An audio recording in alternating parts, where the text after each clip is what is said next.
Welcome to the Relaunch Your Career podcast. I am your host, Leah Lambert, career and interview coach and founder of Relaunch Me, where we help you find the work that you were meant to do.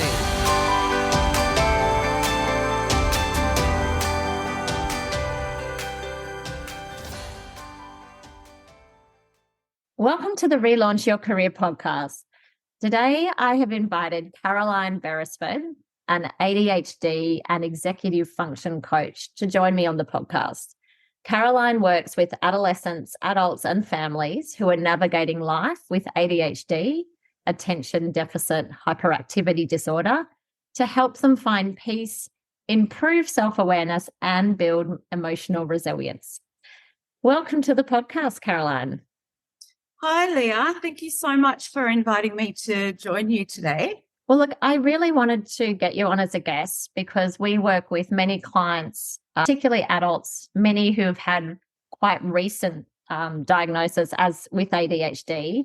And as a result of that, may have found it quite difficult to find their best career fit.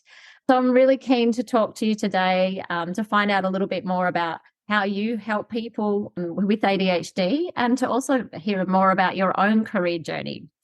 So I always like to start at the beginning. Can you tell us a bit about your career journey and how you came to end up working in this field? Okay, so my career journey is a very sparkly one. This is probably my third different career that I've had.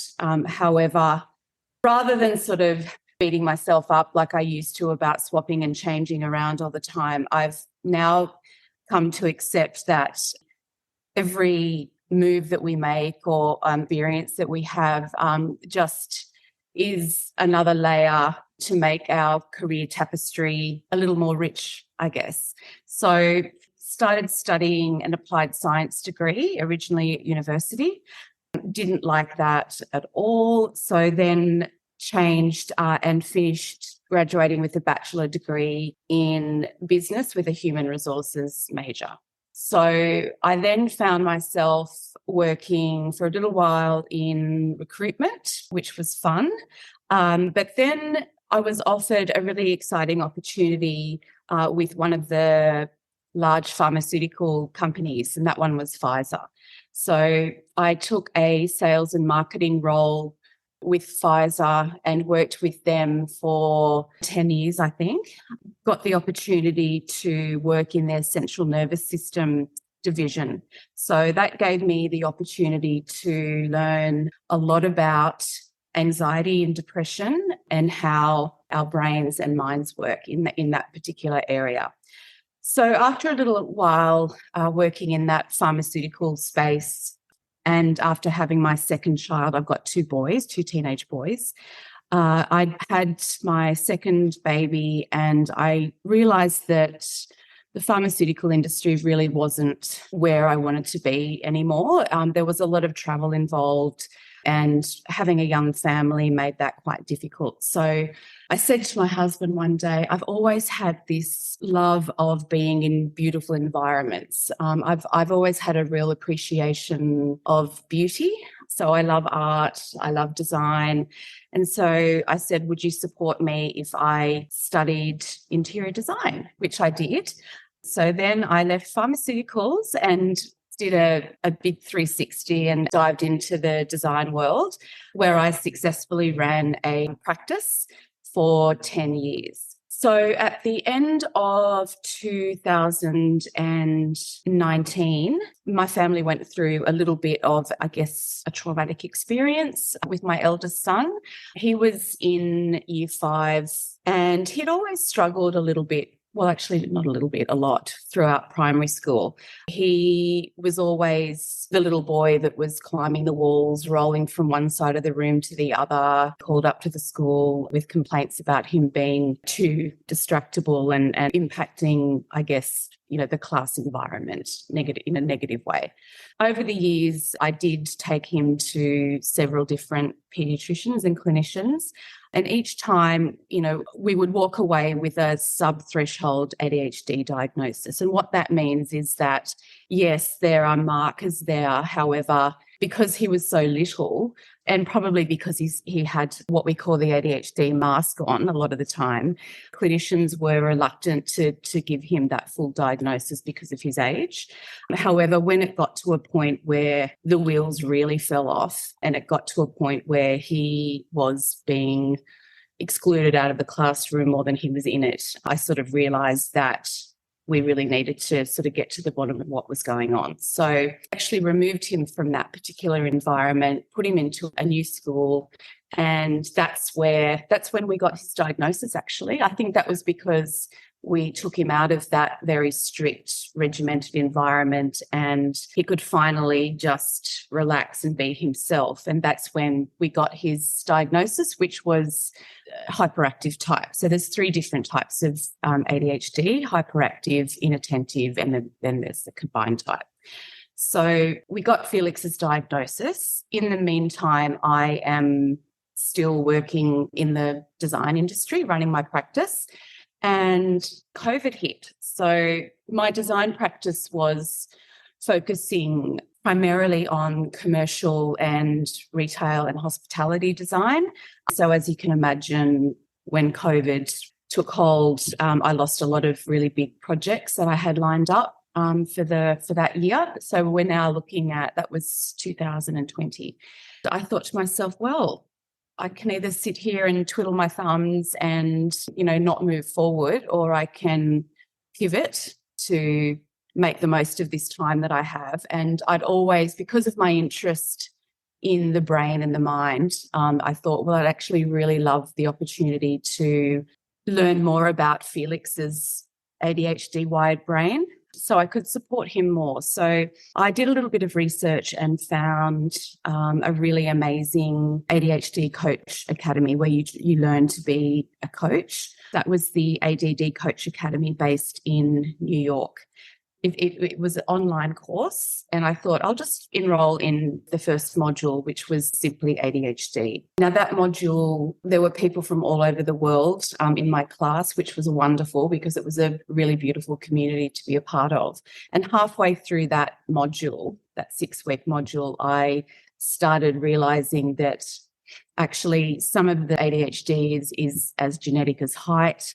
Quite often it's passed down through the mum.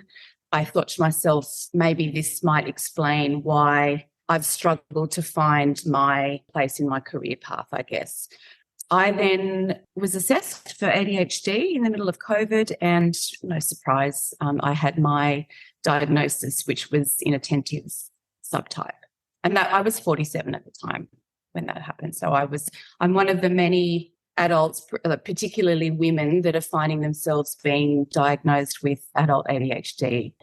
And so, Caroline, so an inattentive ADHD diagnosis, what would be some of the potential challenges that someone with that diagnosis may encounter in a career or in a workplace environment? Okay, so ADHD is effectively, it's a lack of the availability of dopamine that we have in our frontal cortex of our brains. When we have a lack of dopamine available, that leads to our executive function or our executive skills being impaired. It's different for everybody because ADHD is situationally variable. So someone might present differently in the workplace to what they do at home, to what they do socially. For me, the executive skills that were impacted were primarily being able to maintain attention and focus on activities that I just struggled to be interested in. Attention to detail, admin, and things like that has never been my forte. Yeah, really being able to sort of sit and focus for long periods of time. For example, when I was working in the pharmaceutical industry, I struggled with having to get through reading, the clinical studies and those, the figures and statistics that I had to then share with, psychiatrists and other clinicians. I loved the marketing side of things and the event holding and things that I had to do with that job. But in terms of that working memory, that was what, that was one of the executive functions that was impacted for me. And what about, I mean, with interior design, I imagine some of those projects you worked on were quite long-term projects, Yes. in larger hospitality businesses. Mhm. Is it correct that long-term planning can be a challenge for someone with an ADHD diagnosis, or does that not apply to everyone? It doesn't apply to everyone. So someone with ADHD is working on a project that they are just so passionate about, they actually go into hyper-focus mode. And so then other areas of our life drop off.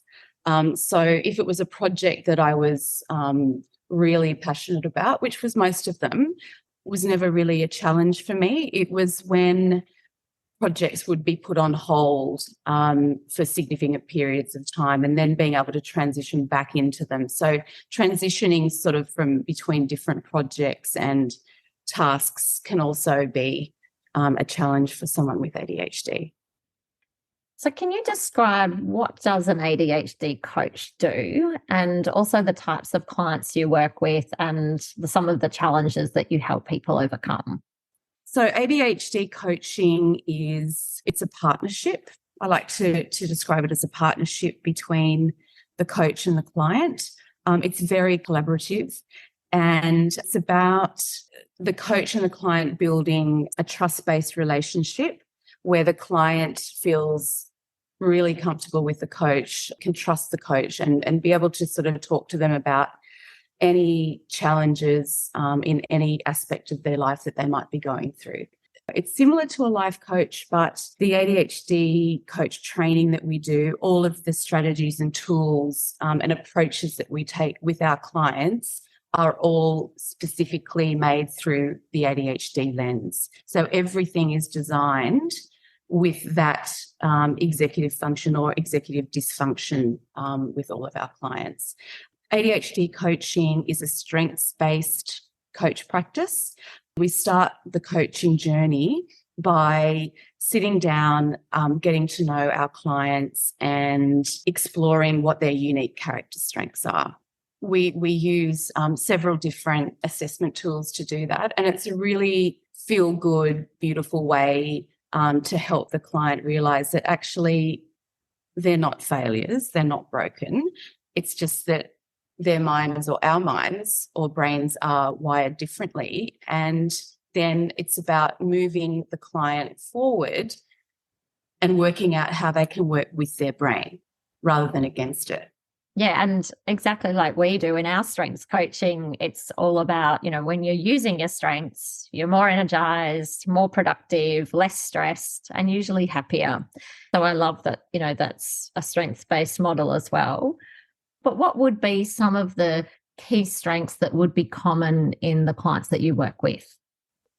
We all have the same set of 24 character strengths. That's based on the VR Character Institute model. We call our top 8 strengths our signature strengths, and they're the strengths that make us innately who we are. That's how I like to describe it to my clients. So for me, my top 3 strengths are love, kindness, and funnily enough, appreciation of beauty and excellence. When I did my assessment on myself, it was really interesting actually to see that third signature strength of mine was appreciation of beauty and excellence, because that explained my love of design and my need to, always be working in a neat, tidy environment and having lovely things around me. That's when I'm most productive. I'm working with so many different wonderful clients at the moment. Most ADHDers are incredibly empathetic and generous. Many of us will give someone the shirt of our back if they need it. Humility is another big one. And when we talk about humility, quite often with ADHDers, we find that we can actually overuse our strengths to our detriment. And the strength that tend to overuse is humility, because what we find is that, yes, it's great to be humble and to, not be egotistical or anything like that. But sometimes it actually holds my clients back because they shy away from letting anyone know any of the achievements, or they don't even recognise the achievements themselves. So I've developed an exercise called the high vibe file. And every 2 or 3 sessions, I will have a client sit down with me and say, okay, I want you to think back as far as you can, back into your earlier years.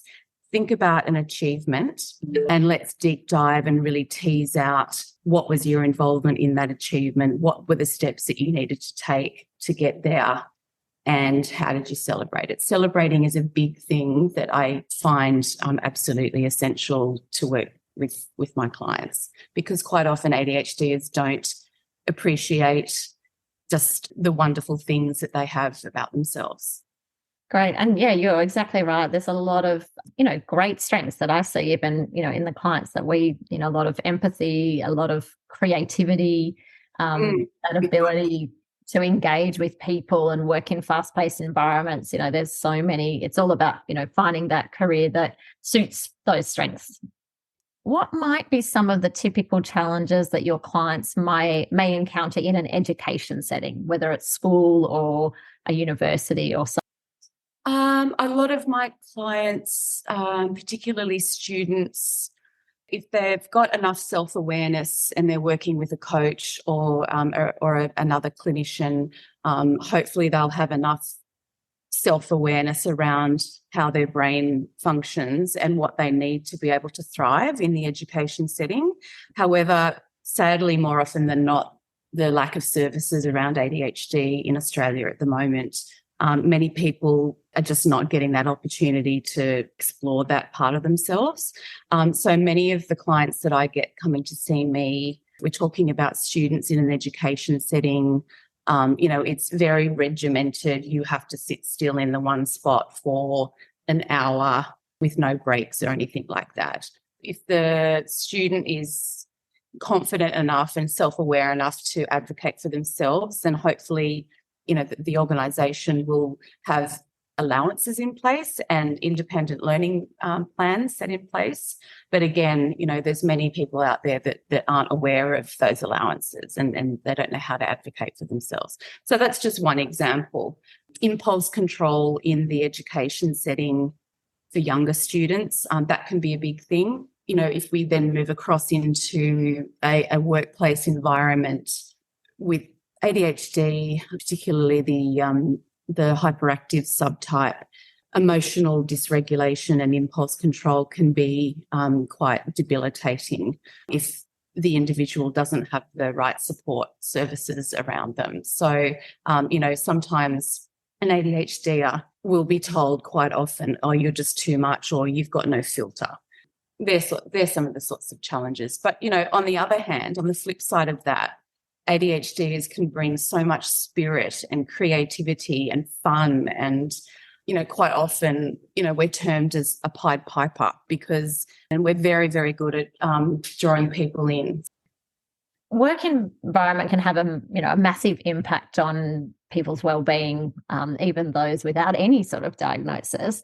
Are there any factors that ADHD clients or individuals need to be aware of when choosing a work environment that will be the best fit for them? I think that the landscape around neurodiversity in the workplace and inclusion in the workplace is getting better. Certainly with mental health, there's been a big shift around mental health awareness and advocacy. We're still lacking that awareness and can be a bit of a stigma in some workplaces in relation to neurodiversity, more so autism and ADHD, I would say.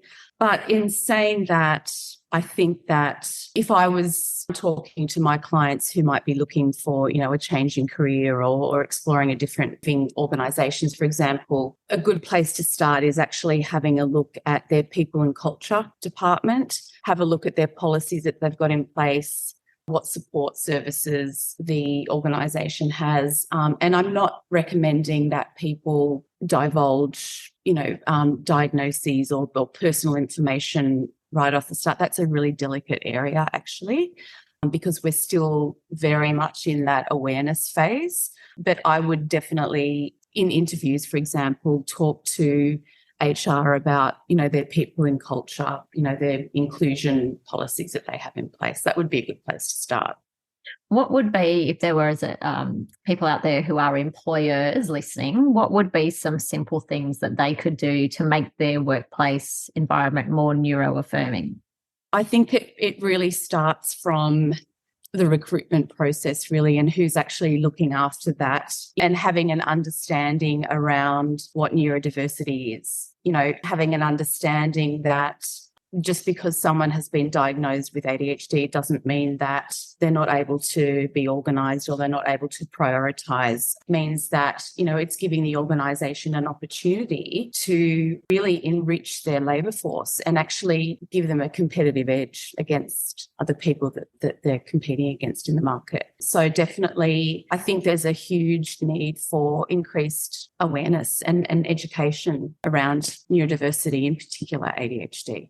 Yeah, look, there's definitely been some great work being done, but more to do.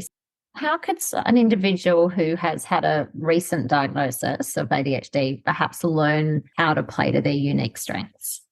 I think a really great place to start, if they're wanting more of a practical, hands-on self-awareness, self-advocacy, those sorts of skills, I think an ADHD coach is a really great place to start. ADHD coaches are not therapists. So what we do is very different to a psychotherapist or a clinical psychologist. What we do is, as I said before, it's all strengths-based. So it's exploring that individual's unique character strengths and then teaching them how to tap into them when they need them. So for example, most of my clients and me also, my lowest strength is self-regulation, and probably 95% of my clients have that as, their lowest strengths.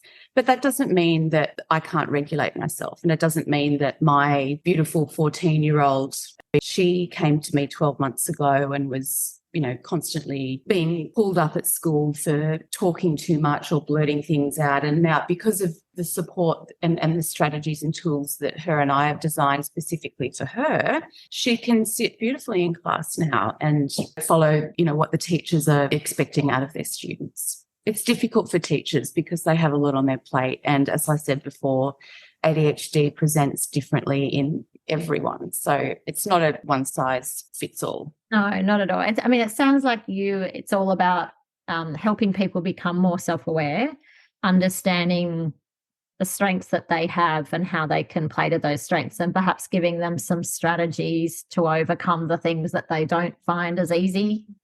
Yes. Is that right? Yep, absolutely. So for example, if you had a client, Leah, that was looking at moving into a role that, like a project management role, for example, and it was in an industry that they loved, but they were struggling with that long-term planning. Time blindness with ADHD is another big thing. So that awareness of time and procrastination, they're big ones that crop up all the time. There's lots of different strategies and tools that we can sort of work with the client with to help them overcome those challenges with, long-term planning.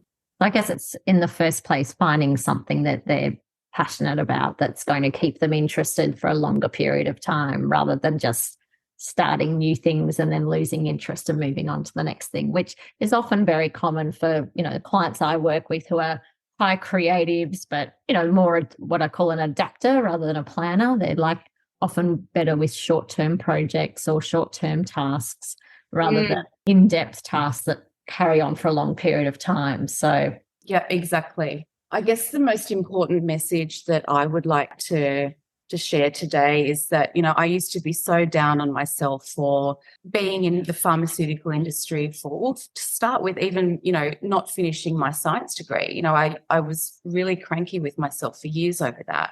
But, that led me into pharmaceuticals, and then I left there for family reasons, really. But then, moving into design and now doing something that I think I'll do for the rest of my working life, actually. It's giving me an opportunity to, I guess, turn my lived experience, the experience that my family had, coaching has given me an opportunity to use that lived experience and turn it into a positive. So that, for me, that's why I love what I'm doing so much, is because I'm helping other people and using the skills that I've learned through my coach training, but also drawing on that lived experience, which is just, invaluable. But also drawing on all your transferable skills from working in sales, working in HR, working in interior design, relationship management, communication, empathy. There's all those other transferable skills, even though you've changed career as I have, that, we still take to the next career. Absolutely. Well, Caroline, it's been wonderful to talk to you. If someone was out there who felt they would benefit from your coaching, how can they find you? So they can reach me on my website, which is The Advocacy Project, and that's spelt with a double D. And my email is Caroline@The Advocacy Project. I'm also on Instagram, LinkedIn, and Facebook. Excellent. I will put all of those links in the show notes. And please reach out to Caroline if you feel that working with her would help you overcome some of the challenges that you might be having. Great to talk to you, Caroline. It's been really interesting. I've learned a lot. So thank you. Thank you so much for having me, Leah. It's been great.